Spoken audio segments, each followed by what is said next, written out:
Donc ça c'est le problème numéro. Maintenant on va attaquer la mécanique quantique de Schrödinger. Donc c'est la mécanique quantique. C'est la mécanique quantique ondulatoire. Ondulatoire. Alors, soit une particule de masse m dans un espace à une dimension soumise à un potentiel v de x, indépendant du temps, on désigne par psi de t lequel décrivant l'état quantique de la particule, montrer que la solution de l'équation de Schrödinger, alors on va résoudre l'équation de Schrödinger et on va montrer qu'il peut être écrit sous la forme psi de t égale à une fonction spatiale fois une fonction temporaire. Et dans le texte ici, par exemple, on peut dire que c'est phi de x exponentielle, par exemple dans ce problème, moins et oméga t. Alors ça c'est un exemple. Hein. Alors récapitulons. Alors on appelle l'équation de Schrödinger, il y en a deux. Il y a l'équation de Schrödinger qui ne dépend pas du temps, qui dépend du temps, c'est d sur dt de d h bar d sur dt de psi de x et de t est égal à h psi de x et de t égal à e psi de x et de t. Avec psi de x et de t, bien sûr, on va dire que c'est une fonction qui dépend de x, donc je vais l'appeler phi de x fois une fonction qui va dépendre du temps. Alors, si je prends l'équation de Schrödinger ici, h bar d de psi de x et de t sur dt est égal à e psi de x et de t. Psi de x et de t. Donc, on va faire le calcul rapidement. Donc, je viens ici. Je vais remplacer.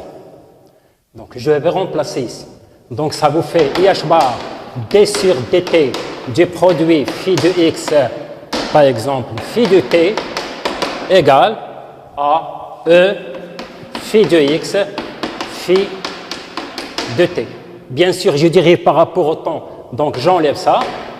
Il vous reste h bar d de phi de t sur dt est égal à e phi de t.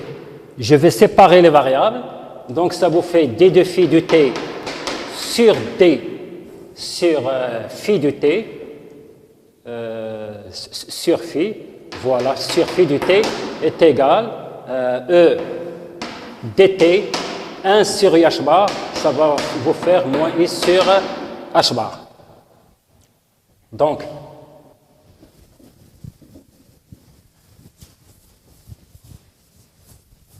je continue. Donc, j'intègre maintenant. Je vais intégrer.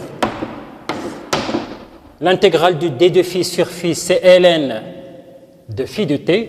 Donc, ln de phi de t égale, et là, vous avez moins e t sur h bar. Voilà, plus une certaine constante, plus, bon, ici, je peux ajouter ln de quelque chose. Donc, phi de t est égal à exponentielle moins i e t sur h bar. La constante ici, donc logiquement, je devrais avoir une constante ici qu'on va introduire après dans les calculs. Avec e, si e égale à h bar oméga, je vais remplacer et on va trouver que phi de t est égal à exponentielle, donc moins i oméga t. Donc c'est ce qu'on vous a demandé ici. Donc psi de x et de t est égal à phi, c'est une fonction spatiale, fois exponentielle moins et oméga t. Alors logiquement, la constante qui est là, on va l'introduire directement ici dans le calcul de la fonction spatiale. Alors, ça c'est la question numéro 1. La question numéro 2, écrire l'équation différentielle à laquelle obéit phi de x. Donc l'équation différentielle, alors l'équation différentielle, alors maintenant on va prendre l'équation différentielle indépendante du temps, c'est-à-dire h psi Donc H psi de x et de t égale à E psi de x et de t. Avec le H, c'est le hamiltonien qui est la somme de l'énergie cinétique plus l'énergie potentielle. Donc là, on va prendre uniquement une variable. Alors, on va remplacer psi de x et de t par phi de x exponentielle moins e oméga t égale à E phi de x exponentielle moins e oméga t. Donc, on va simplifier par ça. P, c'est l'opérateur impulsion en mécanique quantique, donc ça vous fait moins h bar carré sur 2m d de psi, d de phi de x sur dx carré, moins h bar carré sur 2m d carré de phi de x sur dx carré, plus v de x phi de x est égal à E phi de x. Je continue ici. Donc là, c'est toujours dans la question numéro 2. Donc, moins h bar carré sur 2m d2 phi de x sur dx carré, plus, donc ça vous fait v moins e phi de x égale à 0. Je vais multiplier ça et inverser, et ça vous donne directement, je vais l'écrire en couleur, d2 phi sur dx carré, plus 2m sur h bar carré E moins v de x phi de x égale à 0. Donc ça, c'est l'équation différentielle à laquelle obéit la fonction spatiale phi de x.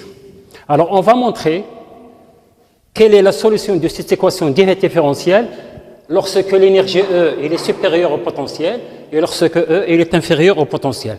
Alors, pour cette raison, on considère le cas particulier où V est constant. Alors, donc je vais faire un petit calcul simple.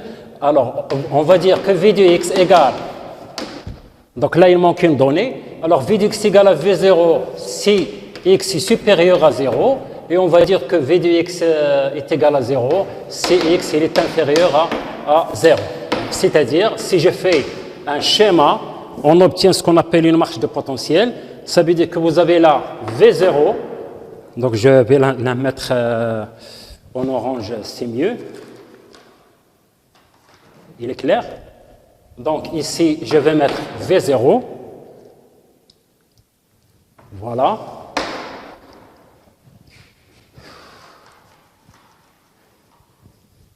Ici, V0. Là, c'est un 0. Il y a un problème de craie. Donc, j'ai une onde incidente et elle va rencontrer une marche de potentiel. Alors, que va-t-il se passer? Alors, pour résoudre ce problème, c'est assez simple. Alors, on va étudier le cas où E est supérieur à V0. Donc, ça veut dire quoi?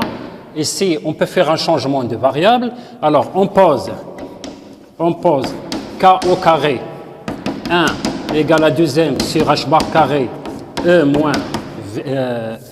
non, je m'excuse. Donc, si je prends la région 1, et ça, c'est la région 2. Alors, dans la région 1,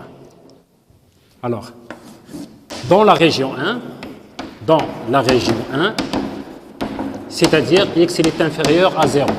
V de x égale à 0. Donc il n'y a pas de potentiel. Je vais réécrire l'équation de Schrödinger et je vais mettre 1 par référence à la région 1 sur dx carré plus V de x égale à 0, ça vous fait 2m sur h bar carré E phi 1 de x égale à 0. Donc ça c'est une équation différentielle d'ordre 1. Donc je peux effacer ça. Je peux effacer ici. Je continue. Donc, si je fais ce changement de variable, je vais poser, donc on va poser k au carré 1 est égal à ça. Donc, ça fait 2m sur h bar carré fois E. L'équation différentielle, elle devient, donc elle va devenir d2 phi 1 sur dx carré plus k au carré 1 phi 1 égale à 0. Donc, la solution de cette équation triviale, c'est phi 1 de x égale à a exponentielle i k1 x plus b exponentielle moins i k1 x.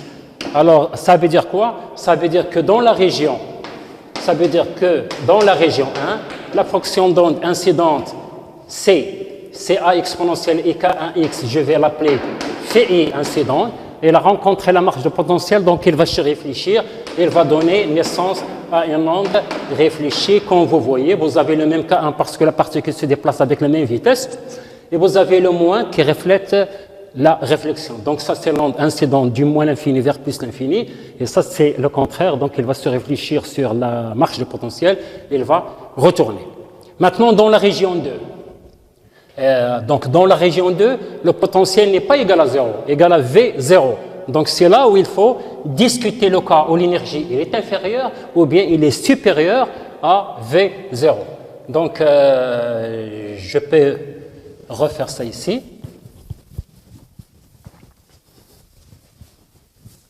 Donc dans la région 2, alors région 2, premier cas, si E est supérieur à V0. Je réécris l'équation différentielle d phi 2 sur dx carré plus 2m sur donc ça fait 2m sur h bar carré E moins V0 phi 2 égale à 0. On va faire un changement de variable. On va poser k au carré 2 égale à 2m sur h bar carré E moins V0, qui est positif parce que l'énergie est supérieure à V0. L'équation différentielle devient phi 2 sur dx carré plus k au carré 2 phi 2 égale à 0 avec K2. Donc c'est la particule maintenant, il est dans la région où il est en potentiel, donc ce n'est pas la même vitesse que dans la région 1. Donc je peux effacer ça. Donc ça vous fait quoi?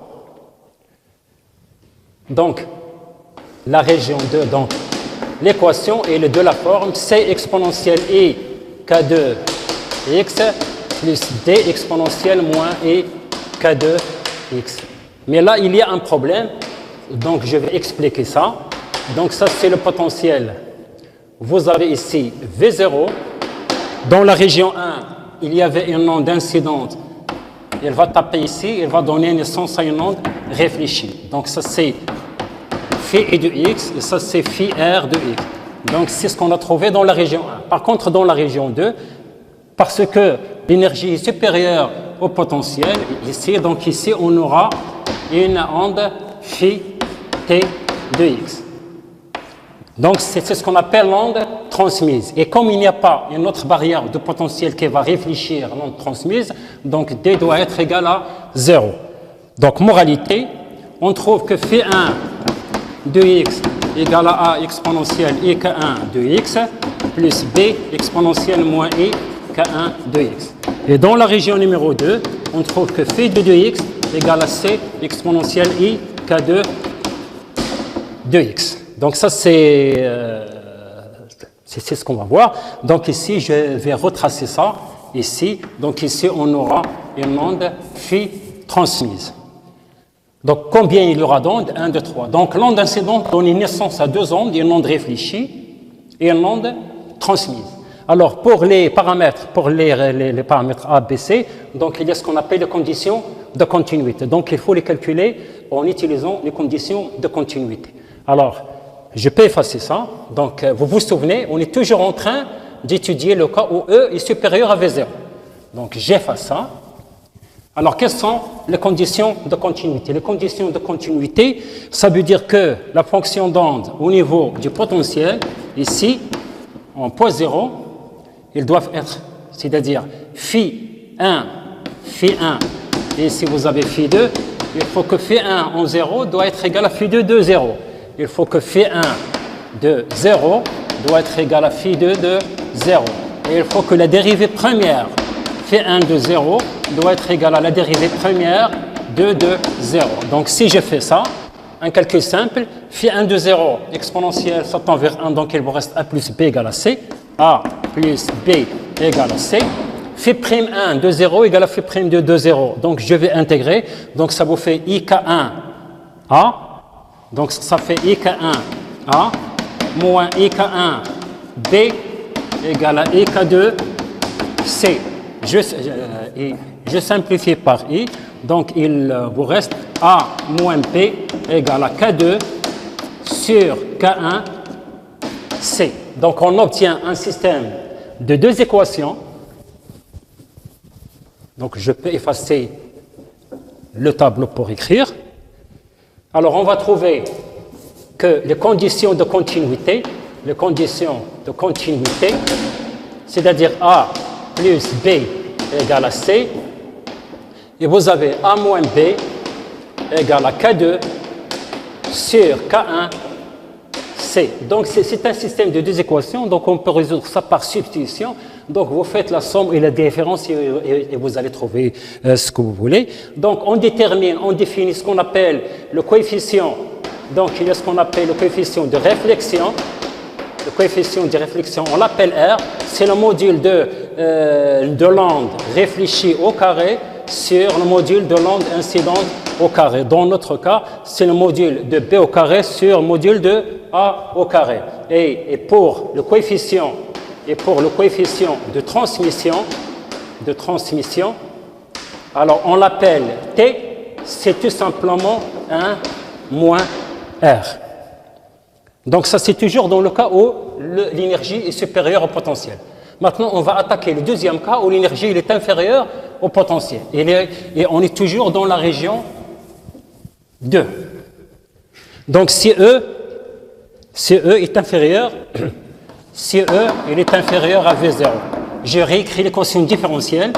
D de phi 2 de x sur dx carré plus 2m sur h bar carré E moins V0 phi 2 égale à 0. Avec E, il est inférieur au potentiel, donc ce terme il est négatif. Donc c'est-à-dire ce qu'on va faire. Donc je vais faire sortir le signe moins. D de phi 2 sur dx carré moins 2m sur h bar carré V0 moins E phi 2 égale à 0. Et pour la mettre sous la forme de ce qu'on sait résoudre, donc je vais écrire d au carré phi 2 sur dx carré. Je vais remplacer le moins par i carré plus e carré et je vais poser ça égale rho carré phi 2 égale à 0. Donc j'ai posé que rho au carré égale à 2m sur h bar carré V0 moins E. Donc on a remis cette équation sous la forme qu'on sait résoudre. Donc la solution de cette équation triviale, c'est tout simplement phi 2 de x égale donc a, b, c, d. Donc ça fait d exponentielle moins rho x plus e exponentielle rho x. Donc là il y a un problème. Est-ce que ces deux fonctions sont physiquement acceptables? Ici, il faut que les fonctions d'onde soient de carré sommable. Ça veut dire que la limite quand x tend vers plus l'infini doit être égale à 0. Or, ici, quand x tend vers 0, ça s'étend vers l'infini, donc e doit être égal à 0. Et on obtient d exponentielle moins rho x. C'est ce qu'on appelle une onde évanescente. Ça veut dire quoi? Si je fais un graphique, alors si je fais ça, nous avons ici V0. Maintenant, l'énergie, elle est inférieure au potentiel. Donc, ça veut dire que dans la région 1, j'ai toujours une onde. Je m'excuse, donc ça, on ne voit pas bien. J'ai toujours une onde incidente qui doit donner une onde réfléchie. Mais là, il y a ce qu'on appelle une onde évanescente qui va réussir à passer et qui tend vers 0. Donc, ça, c'est d'une manière générale. Un petit exemple sur ce qu'on appelle la mécanique quantique de Schrödinger ou bien la mécanique quantique ondulatoire qui traite le comportement d'une onde sinusoïdale lorsqu'elle rencontre une marche ou une barrière ou un pic de potentiel.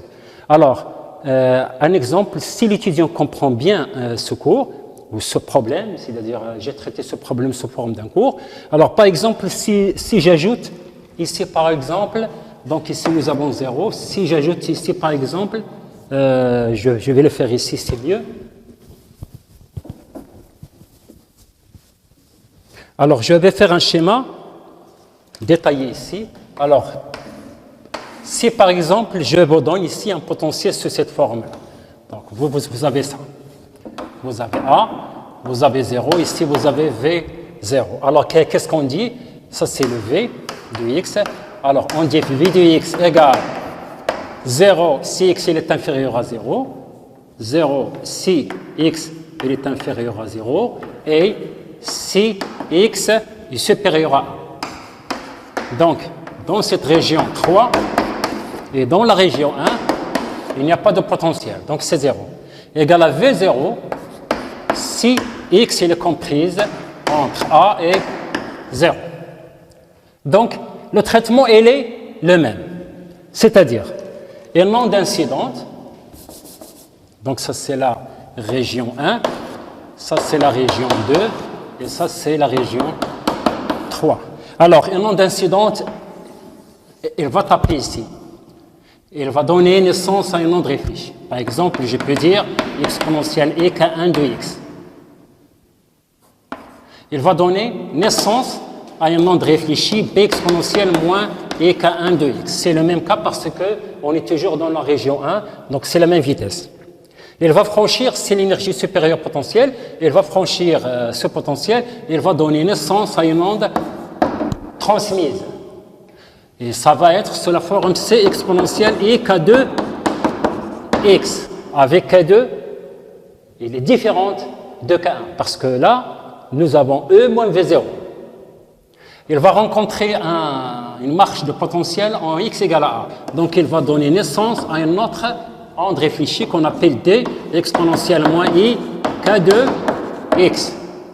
Et là, il va donner naissance à une onde transmise qu'on va noter E exponentielle I K1 x. Et c'est le même K1 parce que ici et là, dans la région 1 et 3, il n'y a pas de potentiel. Donc, la particule va se redéplacer avec la vitesse initiale.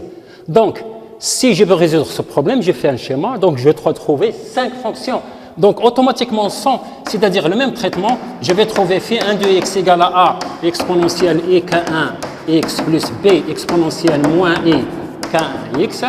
Dans la région 2, je vais trouver c exponentielle ik2 x plus d exponentielle moins ik2 x. Et dans la région 3, de x, je vais trouver e exponentielle i K1x. Donc là et là, c'est à peu près la même chose, ils ont le même cas. Alors pour les conditions de continuité, c'est la même chose. Il faut étudier la continuité en x égale à 0. Donc ça veut dire phi1 de 0 égale à phi2 de 0. La dérivée première, phi'1 de 0 égale à phi'2 de 0. Et la même chose ici, en x égale à a, phi2 de a égale à phi3 de a. Et phi'2 de a égale à phi'3 de a. Donc ça c'est en général. Si vous comprenez ce cours sur la mécanique quantique de Schrödinger, il faut aller doucement et donc et je pense que vous n'aurez aucun problème pour comprendre le reste. Et je vous remercie beaucoup.